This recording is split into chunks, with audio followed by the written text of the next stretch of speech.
Development గావాలి అంటే government మాలాంటి వాళ్ళకి చేయూతనియ్యాలి. సో, ఇప్పుడు ఏదైతే వేరే రాష్ట్రాలు సబ్సిడైజ్డ్ లోన్స్ ఇస్తున్నారో, అవి మనకు అందించగలిగితే మన ఆంధ్రప్రదేశ్ గూడా ఈ ఫీల్డ్‌లో ముందుకు రావడానికి ఆస్కారం ఉందండి. మరొకటి మేడం, ముఖ్యంగా ఇప్పుడు చాలామంది సాఫ్ట్వేర్ జాబ్స్ వదిలేస్తూ కూడా మనకు మిల్కీ సైడ్, ముఖ్యంగా కౌ ఫార్మ్స్, అగ్రికల్చర్ సైడ్ వస్తున్నారు. మీలాంటి వాళ్ళు డెంటిస్ట్ కూడా ఈరోజు ఇంకా నెక్స్ట్ ఎవరైనా రావాలనుకుంటే వారికి ఏం చెప్తారు? మీ సూచనలు కానీ సలహాలు కానీ ఏం చెప్తారు?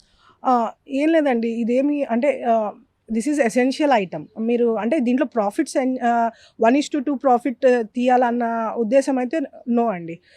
మీరేదో సొసైటీకి ఒక ఇంక్లూజివ్ డెవలప్‌మెంట్‌లో ఒక భాగం కావాలి అన్నప్పుడే ఈ ఫీల్డ్‌కి రమ్మని నా సలహా.